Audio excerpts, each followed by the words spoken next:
Bismillahirrahmanirrahim. Assalamualaikum warahmatullahi wabarakatuh. Alhamdulillahirabbil alamin wassalatu wassalamu ala asyrafil anbiya'i wal mursalin wa ala alihi wa ashabihi ajma'in.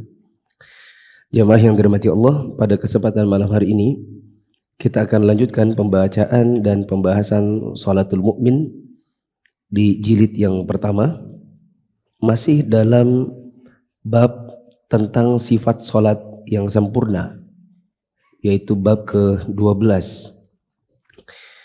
Tapi sebelum saya masuk ke lanjutannya, saya review terlebih dahulu hal-hal yang berkenaan dengan sutroh yang pembahasannya sudah kita ambil pada pertemuan yang lalu. Saya mencoba untuk mencari pembahasan yang lebih lengkap yang mungkin bisa mewakili pembahasan yang ada di buku ini yang mencakup hal-hal yang tidak tercakup di dalamnya. Saya dapat satu artikel dan artikel ini sangat bagus, ada di muslim.org.id. Jamaah bisa lihat artikel-artikel ini di channel saya taruh di situ.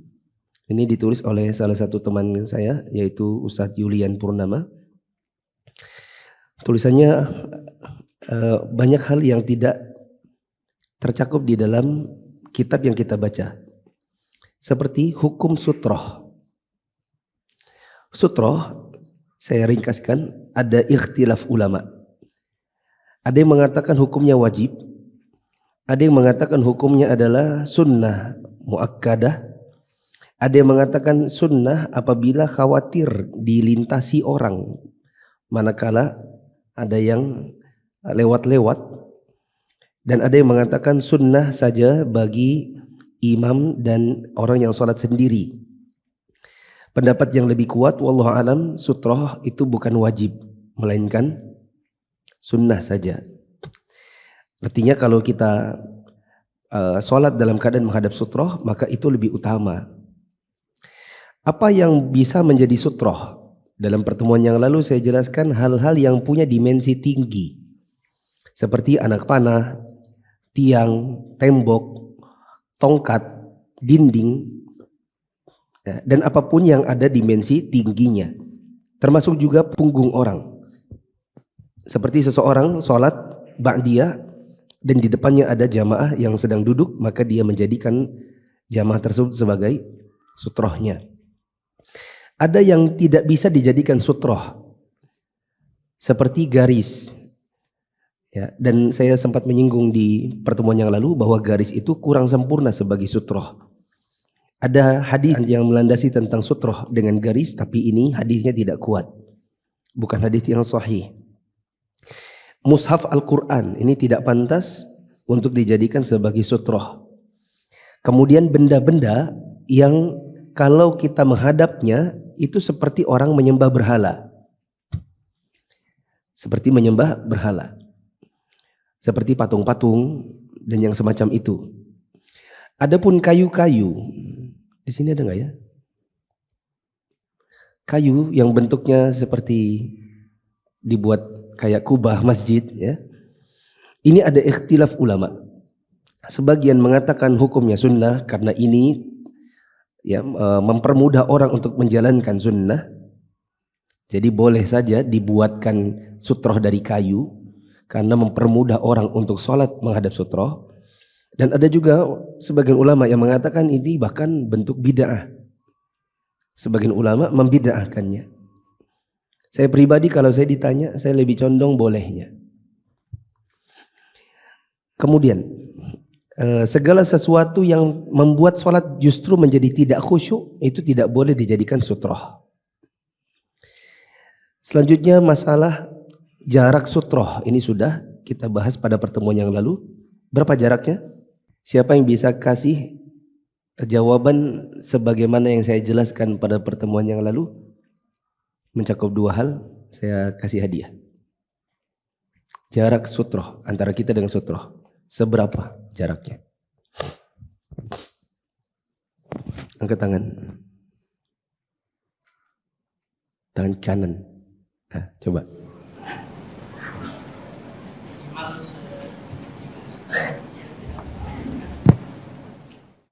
Ya, bagus. Hasan dapat hadiah. Maksimal 3 hasta. Ini, 1 hasta seperti ini, 3 hasta dikira-kira dan tidak usah diukur di lantai pakai tangan. Oke. Dan sebenarnya tidak mesti 3 hasta, tapi bisa juga yang terpenting adalah waktu kita sujud, perut dengan paha tidak terlalu dempet, tidak terlalu jauh. Begitu. Ini jarak sutroh. Yang terakhir, yang keempat adalah masalah tentang orang yang melewati orang yang sedang sholat. Maka saya sudah jelaskan pada pertemuan yang lalu, kita bisa menghalangi orang tersebut dengan tangan kita. Saya koreksi sedikit, yang saya katakan di minggu yang lalu 3 kali, yang tepat wallahu alam ternyata hanya 2 kali. Maksudnya begini, halangi 1 kali, bila masih mau melintas maka didepak. Jadi cukup 2 kali, tidak mesti 3 kali. Kemudian untuk orang yang sholat di Masjidil Haram atau di Masjid Nabawi di musim-musim yang banyak jamaahnya, maka kita dilarang oleh sebagian ulama untuk menghalangi orang yang mau lewat, dikarenakan ada mudarat yang akan timbul manakala kita menghalangi mereka untuk lewat. Teman-teman bisa baca lebih rinci, silakan lihat di channel saya Muflis Fitra Official yang ada di Telegram. Mari kita lanjutkan kitab Sholatul Mu'min yang kita baca ini. Sekarang kita akan masuk dalam poin keempat. Betul ya? Poin keempat, rangkaian orang kalau mau sholat dalam keadaan sempurna, sebagaimana Nabi SAW sholat. Silakan. Sifat sholat yang keempat adalah melakukan takbiratul ihram. Yakni dengan berdiri tegak dan dengan mengkonsentrasikan hatinya untuk mengerjakan sholat yang dikehendakinya, baik sholat wajib maupun sholat sunnah, dalam rangka mendekatkan diri kepada Allah Subhanahu wa Ta'ala, yaitu dengan mengucapkan Allahu Akbar, yang artinya Allah Maha Besar, seraya menghadapkan pandangan ke tempat sujud dan mengangkat kedua tangan dengan jari-jari rapat hingga sampai sejajar dengan kedua pundak. Hal itu didasarkan pada sabda Nabi SAW tentang hadis orang yang kurang baik sholatnya. Apa kata Nabi? Idza qumta ila sholati fakabbir. Yang artinya, jika kamu hendak mengerjakan sholat, bertakbirlah. Ya, situ dulu. Caranya kita untuk sholat yang sempurna adalah bertakbir, yaitu takbiratul ihram, takbir pembuka. Yang ketika kita mengerjakan takbiratul ihram, maka sudah tidak boleh lagi makan, minum, dan berbicara dengan pembicaraan manusia. Tadi ada perkataan yang dibaca adalah Allahu Akbar. Saya kira semua jamaah tahu. Sekarang masalahnya adalah perkataan penulis nadhiran bi basarihi ila mahalli sujud atau ila mahalli sujudi. Matanya memandang ke tempat sujud. Saya pernah bahas ini dulu di Jabal Su'ada di BDI, bahwa memang sebagian ulama berpendapat kita kalau sholat itu yang dilihat adalah tempat sujud, jadi matanya ke bawah. Pendapat yang lebih kuat wallahu a'lam di antara yang berpendapat begini adalah Syekh Utsaimin, bahwa sebenarnya tidak mesti ke tempat sujud. Mata itu boleh saja diangkat sedikit, jadi ke arah agak atas, dan melihat ke tempat atau ke arah sesuatu yang sekiranya tidak mengganggu kita untuk berkonsentrasi dalam sholat. Kadang kita kalau lihat karpet itu justru tidak khusyuk. Ada sebagian karpet masjid, kalau ini kan bagus nih, tempat sujudnya itu polos, ya kan? Ada sebagian masjid yang karpetnya itu tempat sujudnya kalau kita lihat itu kayak muka kambing. Iya. Iya atau enggak? Saya tidak usah sebut masjidnya ya. Jadi kalau lihat ini kayak mata, ini kayak hidung kambing. Jadi kalau saya lagi lihat dia tuh kayak tatap-tatapan begitu. Nah, ada yang bentuknya batik-batik. Justru kalau melihat ke bawah malah tidak khusyuk. Ada yang kalau melihat ke bawah khusyuk karena polos. Oke. Ada yang kalau lihat agak atas sedikit, yang dilihat sarung, belakangnya ada gajah duduk di atas kursi. Lalu dia berpikir, itu tidak patah kah kursinya itu didudukin. Artinya akhirnya sebagian orang terganggu dengan apa yang ada di hadapannya. Begitu. Jadi yang lebih tepat adalah tidak mesti ke tempat sujud, tetapi ke atas sedikit pun boleh bila dia anggap itu lebih khusyuk baginya. Nah, kemudian matanya dibuka dan tidak menjam. Kecuali ada sesuatu yang justru semakin mengganggu pandangannya manakala dia membuka. Tapi pada dasarnya hukum asalnya adalah sholat itu tidak memejamkan mata, tapi membuka dan melihat ke depan. yakni ke arah tempat sujud atau diangkat sedikit pandangannya. Waktu takbiratul ihram, tangannya diangkat dengan membentangkan sedikit jari jemarinya, ya.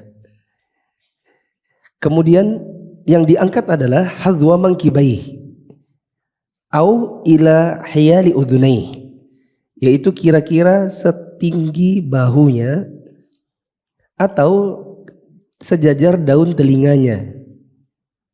Nah, coba takbiratul ihram, coba. Setinggi apa biasanya? Ada yang di dekat dada. Tapi yang benar adalah di atas sejajar dengan pundak. Ada sebagian jamaah yang di dekat perut. Yang benar adalah di dekat pundak. Coba diangkat dekat pundak. Dirasa ya. Atau naikkan sedikit sejajar daun telinga. Seperti itu. Dan tidak di atas kepala. Sebagian orang ada yang di atas kepala. Allahu Akbar. Dan gerakannya itu gerakan normal saja. Saya berdiri ya. Nggak tahu kameranya cukup gak? Gerakannya normal saja. Allahu Akbar. Allahu Akbar. Atau Allahu Akbar. Sebagian teman-teman ada yang Masya Allah mungkin bagus banget gitu kelihatannya. Dia gini. Allahu Akbar. Gini. Nggak tahu dia mau apa ya. Ini kayak orang silat sebenarnya. Allahu Akbar. Sami Allah. Allah. Ini tangannya ini saya tidak tahu dapat dari mana. Saya belum pernah lihat juga ustadz-ustadz seperti itu. Jadi tangannya agak menekuk dan bukan memanjang, apa namanya ini? Dipanjangkan ke depan, bukan. Meskipun kelihatannya kayak keren gitu. Saya pernah sholat di sebelah ikhwan. Yang ikhwan itu sudah lama juga saya tidak lihat lagi di kajian. Adakah? Saya pernah bilang, antum tangannya begitu akhir, itu lihat ustadz siapakah? Oh enggak ustadz. Oh anak kira lihat ustadz Abdurrahman kah, ustadz Rofiqi kah? Enggak. Oh soalnya ya Masya Allah kayak bagus, tapi saya belum pernah dapat pelajaran seperti itu. Allahu Akbar. Itu belum pernah dengar. Ya. Nah, terus lanjutkan. Firman Allah Ta'ala wa qumu lillahi qanitin. Yang artinya, berdirilah untuk Allah dalam salatmu dengan khusyuk. Surat Al-Baqarah ayat 238. Serta sabda Nabi SAW kepada Imran bin Husain radhiyallahu anhu. Shalli qa'iman fa illam tastati' fa qa'idan fa illam tastati' fa 'ala jambin. Yang artinya, salatlah dengan berdiri. Jika kamu tidak bisa, salatlah dengan duduk. Jika tidak sanggup juga, salatlah dengan berbaring. Juga hadis dari Umar bin Al-Khattab radhiyallahu anhu dari Rasulullah SAW, beliau bersabda, lanjut dulu, misalnya saya. Yang artinya, amal perbuatan itu tergantung pada niat. Dalam masalah niat ini, seseorang tidak perlu mengucapkan seraya secara lisan, karena Rasulullah SAW tidak pernah melafazkannya dan tidak pula para sahabatnya radhiyallahu anhum. Juga didasarkan pada hadis Abdullah bin Umar radhiyallahu anhuma bahwa Rasulullah SAW biasa mengangkat kedua tangannya sampai sejajar dengan pundak ketika mengawali salat, ketika ruku, juga ketika mengangkat kepala dari ruku. Akan tetapi beliau tidak melakukannya ketika mengangkat kepala dari sujud. Dalam lafaz yang lain disebutkan, jika beliau berdiri dari rakaat kedua, beliau mengangkat kedua tangannya. Nah, sebenarnya ini belum masuk dalam masalah takbir intiqal, tapi sudah disinggung dalilnya bahwa Nabi dulu idza qama minar raq'ataini rafa'a yadayhi. Kalau beliau bangkit dari rakaat yang 2 menuju 3, maka tangannya juga diangkat seperti takbiratul ihram. Lanjut. Demikian pula hadis Malik bin Huwairith radhiyallahu anhu. Rasulullah SAW jika beliau bertakbir mengangkat kedua tangannya sampai mendekati kedua telinganya. Jika ruku, beliau juga mengangkat kedua tangannya sampai mendekati kedua telinganya. Dan jika mengangkat kepala dari ruku, beliau pun melakukan hal yang sama seraya mengucapkan Sami Allahu liman hamidah, yang artinya semoga Allah mendengar orang yang memujinya. Demikianlah beliau melakukan seperti itu. Dalam lafaz riwayat Muslim disebutkan sampai sejajar dengan 2 daun telinganya. Hadis-hadis yang diriwayatkan berkenaan dengan awal pengangkatan kedua tangan menjelaskan tentang adanya 3 cara. Yang pertama, 3 cara. 3 cara bertakbiratul ihram. Silakan yang pertama. Yang pertama, hadis itu menunjukkan bahwa Rasulullah SAW mengangkat kedua tangannya kemudian bertakbir. Jadi angkat tangan dulu baru takbir. Ini cara pertama. Seperti ini. Allahu Akbar. Jadi tangannya angkat dulu baru kemudian takbir. Maaf, takbiratul ihram itu ada 2 komponennya. Takbiratul ihram itu ada 2 komponennya. Tangannya sama mulutnya. Tangannya angkat di mana, sejajar apa, mulutnya mengucap apa. Oke, ini cara yang pertama. Tangannya dulu, baru mulutnya bicara. Lanjut. Dari Ibnu Umar radhiyallahu anhu dia berkata bahwa Rasulullah SAW jika mengerjakan sholat maka beliau mengangkat kedua tangannya sampai sejajar dengan kedua pundak beliau kemudian bertakbir. Juga berdasarkan hadis Abu Hamid Al-Sa'idi radhiyallahu anhu. Abu Humaid. Di situ apa? Abu Hamid. Yang benar Humaid. Humaid.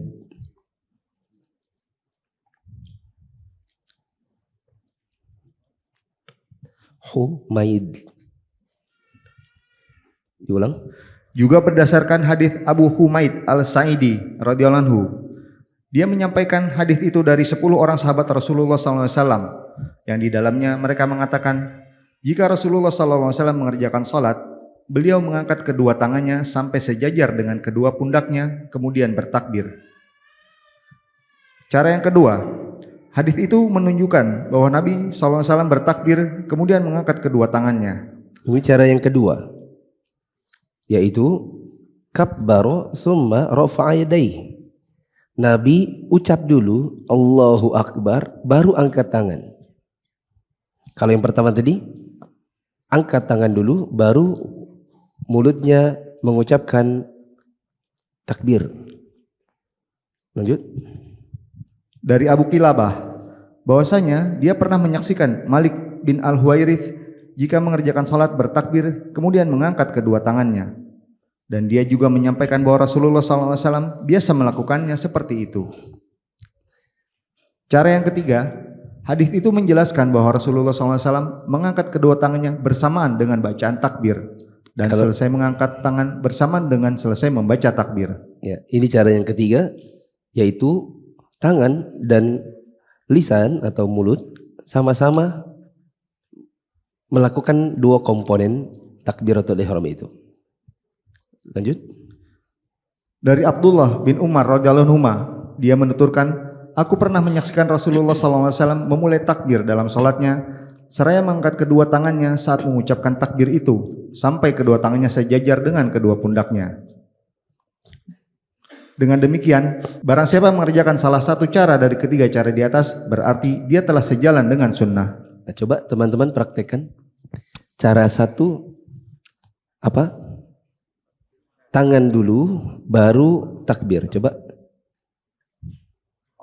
Allahu Akbar. Cara kedua, ucap dulu, baru tangannya angkat. Yang ketiga, sama-sama. Dan itu yang paling banyak kita kerjakan. Lanjut. Dalil yang menunjukkan bahwa pandangan diarahkan ke tempat sujud dengan kepala menunduk adalah hadis yang diriwayatkan oleh Al-Baihaqi dan Al-Hakim, yang diperkuat oleh hadis 10 orang sahabat Nabi SAW. Nah, ini yang tadi saya sebutkan, bahwa untuk pandangan menghadap atau menatap ke arah tempat sujud, ini sebagian ulama seperti penulis yaitu Syekh Sa'id bin Wahab Al-Qahtani termasuk yang mengatakan mata menatap ke tempat sujud. Nah, tetapi ada sebagian ulama yang mendhaifkan riwayat-riwayat yang berkenaan dengan menatap tempat sujud, sehingga mereka mengatakan boleh saja mengangkat sedikit pandangan ke atas, dan yang lebih tepat wallahu alam adalah boleh untuk mengangkat sedikit, terutama apabila tempat sujud justru ada sebagian hal yang mengganggu, sebagaimana yang kita alami di zaman sekarang dengan karpet-karpet yang ada di masjid. Lanjut. Dari Abu Hurairah radhiyallahu anhu bahwa Nabi SAW bersabda, hendaklah orang-orang yang mengangkat penglihatan mereka ke langit dalam sholat, mereka mengakhiri hal tersebut, atau penglihatan mereka akan dihilangkan atau dibutakan. Ya. Ini dalil yang jelas, ya. Dalil yang sahih, riwayat Muslim. Kata Nabi SAW, la yantahiyanna aqwamun yarfa'una absarahum ila sama fi salatihim. Betul-betul beliau pakai lam taukid dan nun taukid, penekanan, betul-betul berhenti orang-orang yang mengangkat pandangannya, tatapannya ke arah langit atau ke arah atas manakala dia sedang sholat. Apa konsekuensinya kalau mereka tidak berhenti memandang ke atas? Kata Nabi SAW, au latukhtafanna basarahum, kalau tidak nanti pandangan mereka akan disambar. Nah, kalau ini dalilnya jelas, kesahihannya disepakati. Yang tidak boleh adalah menatap ke atas, ke langit-langit. Adapun harus ke bawah, maka ini ada ikhtilaf ulama dalam status hadisnya. Bisa dipahami? Maka yang tidak boleh adalah mengangkat pandangan ke atas. Adapun yang ke bawah itu ke arah mana, ini lebih fleksibel. Sudah cukup untuk masalah takbiratul ihram. Sekarang masalah baru yang juga merupakan bagian dari sholat Nabi yang sempurna. Yang kelima adalah yad'u yadayhi ala sadrih ba'da an yunzilahuma min ar-rafa'. Silakan. Sifat salat yang kelima adalah meletakkan tangan di atas dada. Tangan kanan berada di atas punggung telapak tangan kiri, pergelangan tangan dan lengan. Ya. Letakkan tangan di atas dada setelah kita mengangkatnya. Jadi seperti ini, Allahu Akbar. Setelah diangkat, letakkan di dada. Coba teman-teman tandai pada kata-kata Dhahril kaf, kemudian Rusagh dan Sa'id. Ada 3 tempat di mana kita bisa meletakkan tangan kanan di atas tangan kiri. Coba dibaca, mana saja? Tangan kanan berada di atas punggung telapak tangan kiri. Bisa di punggung. Mana punggung tangan kiri? Ini. Terus? Pergelangan tangan. Boleh juga di pergelangan tangan. Terus? Dan lengan. Boleh juga di lengannya. Nah, lihat. Boleh seperti ini. Allahu Akbar. Ini telapak. Allahu Akbar. Ini di mana? Pergelangan. Boleh juga di lengan. Kalau memang betul-betul sempit, seperti di mana ya sempit? Sholat Aid, hujan di luar, jadi jamaah semuanya masuk ke masjid. Sementara yang datang ramai. Akhirnya orang sholat sempit-sempitan, maka kita boleh saja pegang sikut atau lengan atas. Bila memang apa? Sempit. Tapi dalam kondisi normal, maka yang dipegang adalah punggung tangan, pergelangan tangan, atau lengan bawah. Nah, lanjut. Hal itu didasarkan pada hadis Wa'il bin Hujr. Dia menuturkan, aku pernah mengerjakan salat bersama Nabi SAW. Ketika itu beliau meletakkan tangan kanan beliau di atas tangan kiri pada dada beliau. Dalam lafaz lain disebutkan, kemudian beliau meletakkan tangan kanannya di atas punggung telapak tangan kirinya, pergelangan tangan, dan lengan. Cara seperti itu berlaku pula pada saat berdiri setelah mengangkat kepala dari ruku. Hal itu didasarkan pada hadis Wa'il. Afwan. Dan ini kata penulis, hadza ya'ummu al-qiyamah ba'da ar-rafa' min ar-ruku'. Meletakkan tangan di dada dengan meletakkannya pada punggung atau pergelangan atau lengan bawah, kata penulis itu juga berlaku setelah i'tidal, setelah sami Allahu liman hamidah. Paham ini? Setelah sami Allahu liman hamidah, tangannya juga diletakkan di dada. Tapi ini ada ikhtilaf ulama. Ya. Dan memang ada ikhtilaf yang kuat di kalangan para ulama. Sebagian meletakkan di dada seperti Syekh bin Baz, sebagian lagi menjulurkan tangannya ke bawah di samping badannya dan tidak diletakkan di dada. Lanjut. Hal itu didasarkan pada hadis Wa'il radhiyallahu anhu. Di dalam lafaz lain disebutkan, dia bercerita, aku pernah melihat Rasulullah SAW jika tengah berdiri mengerjakan salat, beliau menggenggamkan tangan kanannya pada tangan kirinya. Hadis di atas menjelaskan cara menggenggam tangan. Sedangkan hadis-hadis yang lain menjelaskan cara peletakan tangan kanan di atas tangan kiri di dada.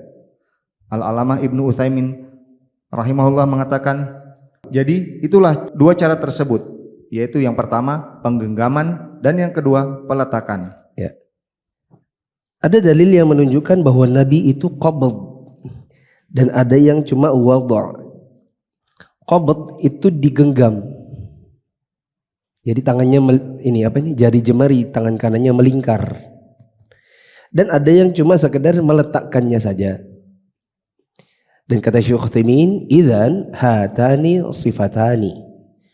Dengan demikian, cara meletakkan tangan di atas dada, di mana tangan kanan ditaruh di atas tangan kiri, itu ada dua cara.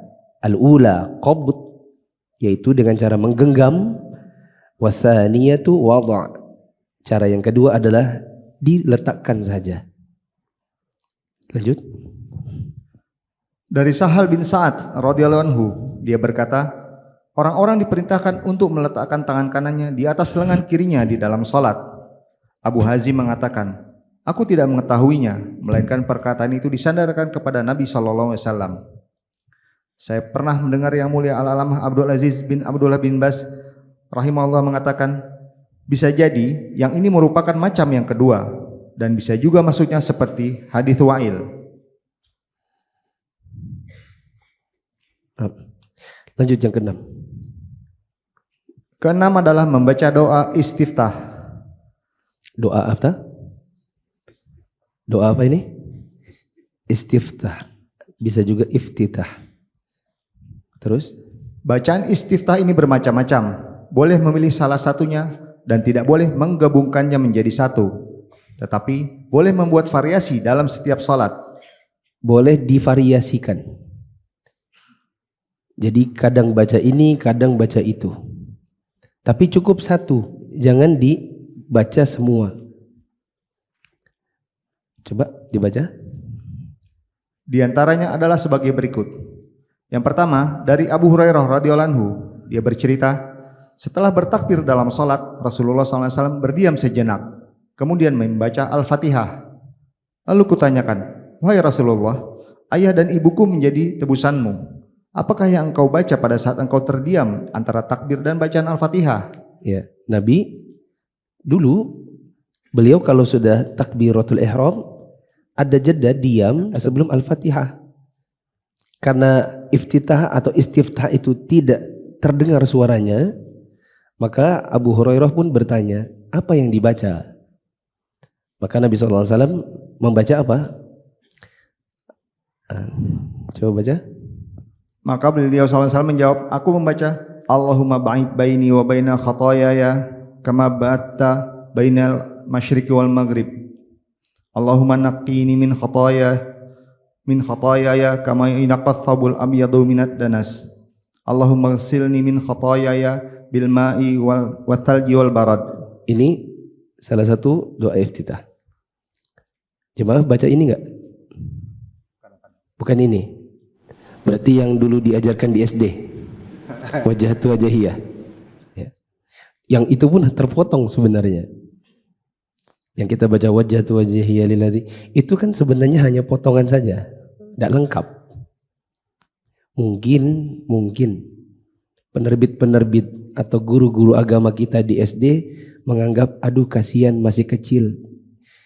Kasihan kalau iftitahnya panjang-panjang, jadi dipotong. Coba kita baca yang ini. Latihan, siapa tahu ada yang mau ganti iftitah atau mau variasi. Allahumma ba'id baini wa baina khotoyaya kama ba'adta bainal masyriqi wal maghrib.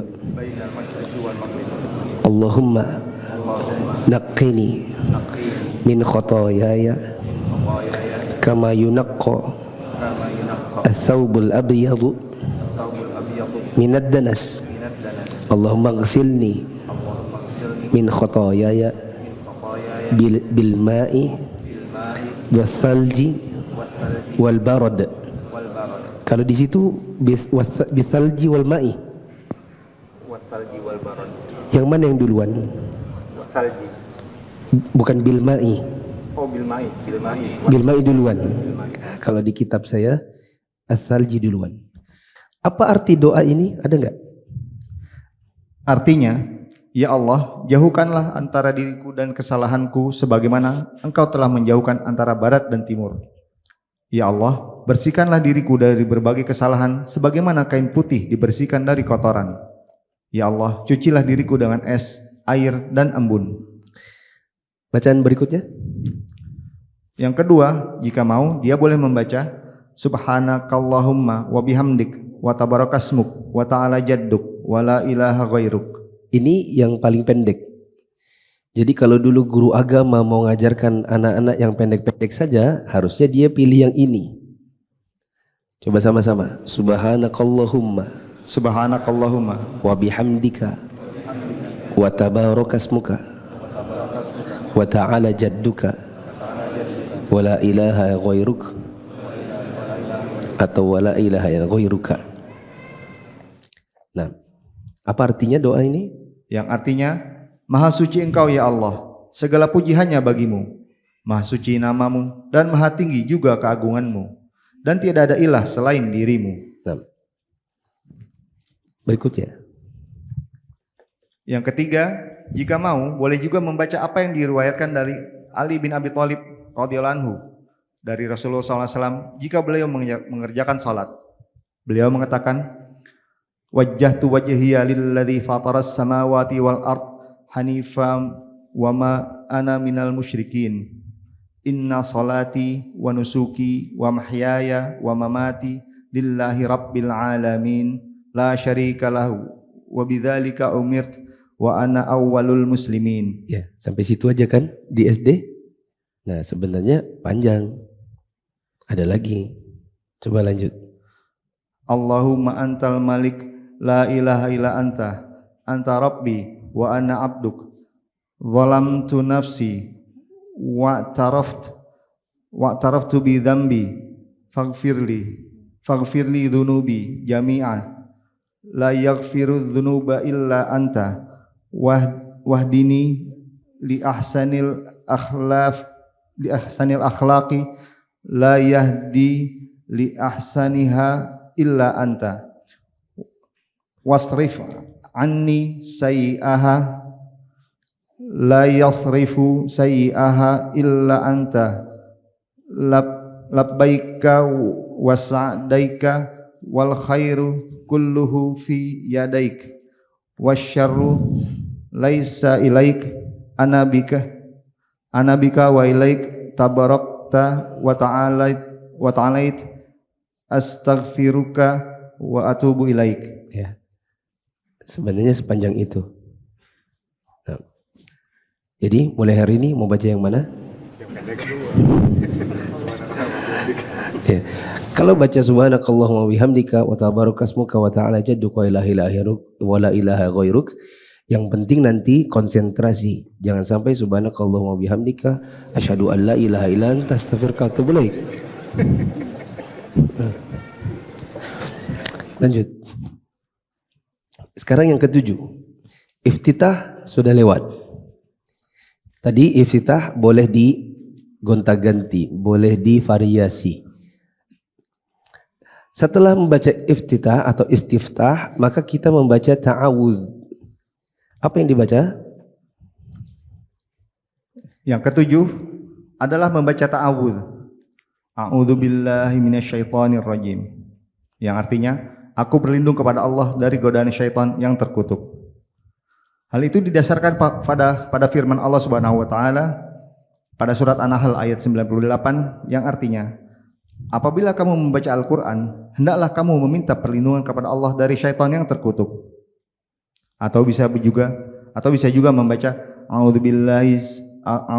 a'udzubillahi samii'il alim minasyaitonir rajim min hamzihi wa nafthihi wa nafthihi. Ya.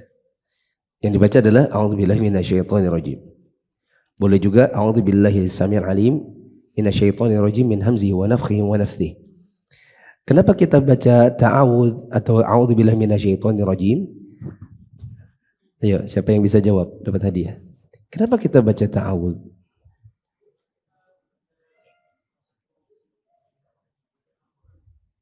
Karena setelah ini kita akan membaca Al-Quran. Apa itu? Al-Fatihah. Silakan. Karena setelah ini mau baca Al-Fatihah, makanya kita baca ta'awudz dulu. Setelah baca ta'awudz, baca apa? Baca basmalah. Silakan yang ke-8. Yang berikutnya ke-8 adalah membaca basmalah, yaitu Bismillahirrahmanirrahim. Yang artinya dengan menyebut nama Allah yang Maha Pengasih lagi Maha Penyayang. Ini dibaca secara sir atau pelan-pelan. Stop. Sirran. Yaqulu Bismillahirrahmanirrahim sirran. Yang dibaca adalah Bismillahirrahmanirrahim dan dibaca ini sir. Ya. Tetapi memang ada sebagian ulama yang menguatkan bacaan jahar. Ya. Saya pribadi lebih condong pendapat ulama yang mengatakan lebih banyak sir daripada jahar. Sesekali jahar boleh. Sir itu berarti Bismillahirrahmanirrahim. Alhamdulillahi Rabbil Alamin. Kalau jadi imam. Kalau jadi makmum tentu semuanya sir. Tidak boleh jahar sendiri. Sebagaimana banyak kai-kai di sebagian masjid. Meskipun makmum, jahar semua. Alhamdulillahirrahmanirrahim. Jadi bas-basnya itu kedengaran, kita di sebelahnya itu terganggu. Ya. Yang boleh jahar itu imam. Untuk makmum dia harusnya sir. Tapi kalau kita menganggap ini sepertinya ustadz misalnya, seorang ustadz diundang ngisi pengajian di masjid yang kebiasaannya basmalahnya jahar. Ini kalau sir nanti kajian bubar hanya gara-gara basmalah sir atau jahar. Sementara ini kajiannya mau tentang tauhid. Mana yang lebih utama? Mana yang didahulukan? Kaum muslimin mengenal tauhid atau sholat dengan basmalah sir? Mana yang kita dahulukan? Kajian tauhid. Maka keyakinan kita bahwa basmalah itu sir, itu di skip dulu. Ganti jadi jahar. Jadi ustadznya ketika silakan ustadz imami. Karena memang mau dicek ini ustadznya Wahabi bukan? Gitu. Mau dicek karena kalau Bismillahirrahmanirrahim. Alhamdulillahirrahmanirrahim. Oh ini Muhammadiyah. Kalau enggak Wahabi, Salafi. Maka kita baca saja, dikeraskan. Bismillahirrahmanirrahim. Alhamdulillahirabbil alamin. Kerasin aja basmalahnya. Saya pernah ya dululah ngimami di sholat maghrib. Waktu sudah selesai sholat maghrib, keluar ambil sandal, ada bapak-bapak negur saya. Bismillah itu dikerasin. Kaget saya kira dia ngomong sama siapa begitu. Kenapa Pak? Bismillah itu dikerasin. Masa Al-Fatihah tidak baca Bismillah? Oh baca Pak, cuma pelan. Kerasin. Kalau tidak keras itu tidak baca namanya. Gitu. Oh ya sudah, daripada kelahi. Nah.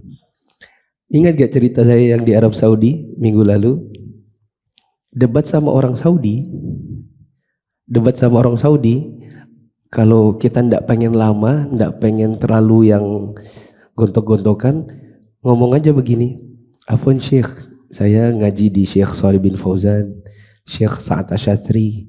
Kalau Syekh mau ikut kajian, nanti Syekh bisa dengarkan di sana, bisa bertanya. Itu langsung selesai perdebatan.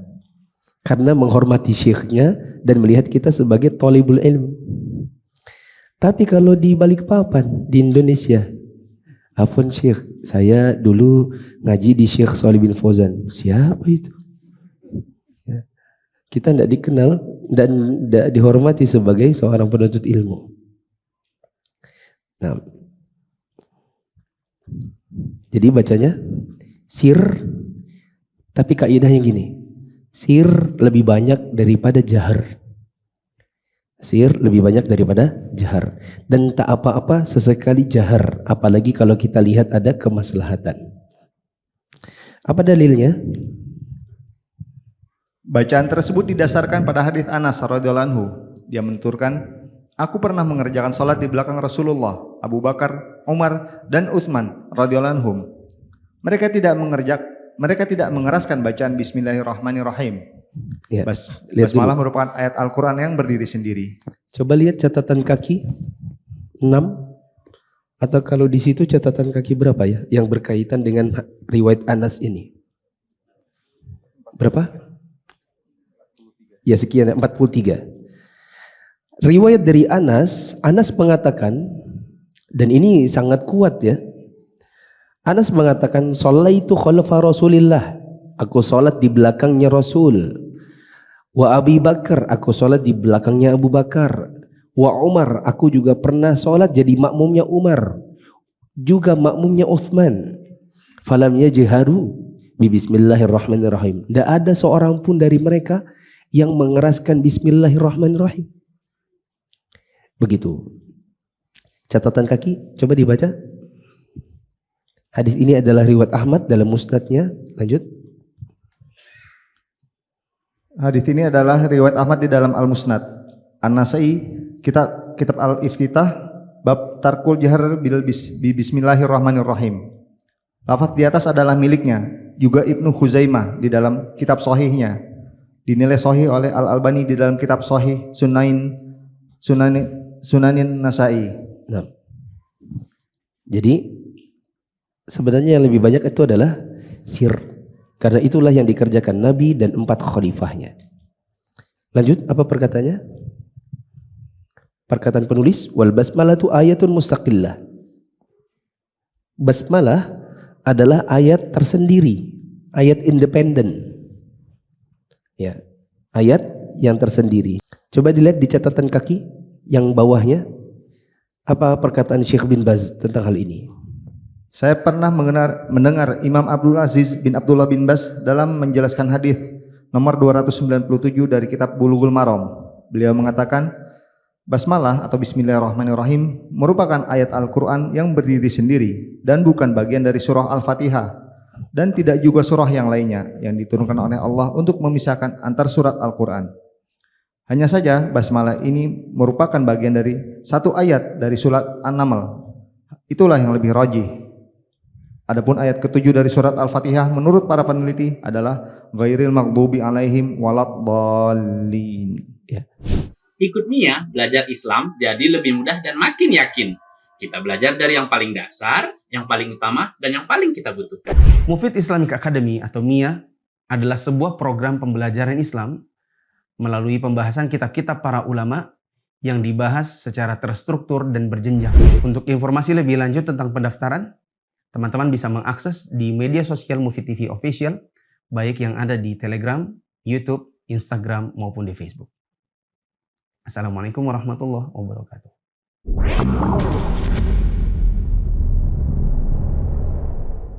Kenali agama kita lebih dalam dengan belajar di Mufid Islamic Academy. Anda ingin belajar agama runut dari dasar, akan tetapi terkendala dengan pekerjaan usia? Jangan khawatir, bergabunglah bersama Mia. Dengan belajar di Mia, Anda akan mendapatkan metode yang mudah untuk difahami, dan Anda bisa belajar kapan dan dimanapun Anda berada, akan tetapi tetap ilmiah. Barakallahu fikum. Catatan kaki yang tadi kita baca, ya, penjelasan Syekh bin Baz tentang apakah basmalah itu ayat tersendiri ataukah ayat yang merupakan bagian dari Al-Fatihah. Kalau kita katakan basmalah adalah ayat yang merupakan bagian dari Al-Fatihah, berarti dia bukan ayat tersendiri. Berarti dia dihitung satu. Ya, coba ada yang bawa mushaf tadi? Mushaf, coba dibuka.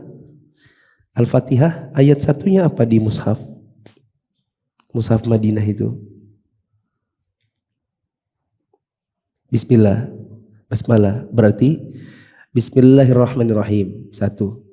Alhamdulillahirabbil alamin. 2. Ar-Rahmanirrahim. 3. Terus 4. Terus ya karena mau dikasih itu 5. Terus ihdinas siratal mustaqim. 6. Selanjutnya siratal ladzina an'amta 'alaihim ghairil maghdubi 'alaihim waladdallin. Itu 7. Paham? Karena ayat Al-Fatihah itu 7. Harus 7. Sebagaimana firman Allah, walaqad atainaka sab'an minal mathani wal qur'anil azim. Dan kami datangkan kepadamu 7 ayat yang diulang-ulang. Apa itu? Al-Fatihah. Kalau kita ikut pendapat di sini, basmalah adalah ayat tersendiri, berarti basmalah bukan Al-Fatihah. Jadi apa katanya Syekh bin Baz tadi? Kalau dia bukan ayat yang merupakan bagian dari Al-Fatihah, melainkan dia berdiri sendiri, berarti nanti bacaannya berubah menjadi Alhamdulillahirabbil alamin 1, Ar-Rahmanir-Rahim, Maliki yaumiddin 3, Iyyaka na'budu wa iyyaka nasta'in, ihdinas siratal mustaqim, siratal ladzina an'amta 'alaihim ghairil maghdubi 'alaihim waladdallin. Makanya kata Syekh bin Baz tadi apa? Wal basmalatu ayatun mustaqillatun laysat minal Fatihah wala min ghairiha. Anzalallahu faslan bainas suwar. Illa annaha ba'du ayatin min suratin Naml. Wa hadha huwal arjah. Pendapat bahwa bismillah adalah ayat tersendiri itu pendapat yang lebih kuat. Amma bin nisbati lil ayati as-sabi'ati minal Fatihah 'inda al-muhaqqiqin, adapun ayat ke-7 menurut para ahli tahqiq bahwa ayat ke-7-nya Al-Fatihah adalah ghairil maghdubi 'alaihim waladdallin. Wallahu a'lam bishawab. Ala kulli hal, apakah dia bismillah tersendiri ataukah dia adalah bagian daripada Al-Fatihah, kita disunahkan untuk tetap membacanya dengan cara sir lebih banyak daripada jahar. Wallahu a'lam bishawab. Saya umumkan sebelum saya akhiri kajian ini, jamaah ada yang bertanya di kajian BDI, Ustadz, kenapa sudah setahun terakhir sejak kita mulai kajian lagi pasca pandemi, kok tidak pernah ada sesi tanya jawabnya? Saya jawab, karena buku yang kita baca itu tebal. Kalau saya memperbanyak tanya jawab, nanti khawatir target penamatkan buku ini tidak tercapai. Kalaupun tercapai, butuh waktu bertahun-tahun. Tapi karena tanya jawab itu juga penting, bagian dari kajian, maka jamaah silakan mulai minggu depan untuk bertanya dengan syarat, 1, pertanyaannya tidak boleh di luar materi. Yang kedua, ditanyakan di kertas. Jadi nanti di rumah saya sempat untuk menyaring-nyaring mana pertanyaan yang sangat penting untuk saya jawab di kajian ini sebelum mulai kajian berikutnya. Seperti minggu lalu ada pertanyaan penting. Kalau ada orang sholat tapi tidak pakai sutroh, kita melintas di depannya, bukan di antara dia dengan tempat sujudnya, tapi di depannya lagi. Itu boleh atau tidak? Jawabannya boleh. Sebagian orang mengira tidak boleh, meskipun dia tidak pakai sutroh. Ini orang nih ya, ini berdiri sholat. Tempat sujudnya misalnya sebatas ini. Ada sebagian orang mengira di depannya pun tidak boleh, di depan sutrohnya. Padahal kita tinggal melihat saja, oh kira-kira sujudnya di sini, kita boleh lintasi depannya. Yang penting jangan di dalam area antara dia dengan tempat sujudnya. Subhanakallahumma wa bihamdika asyhadu an la ilaha illa anta astaghfiruka wa atubu ilaik. Wassalamualaikum warahmatullahi wabarakatuh.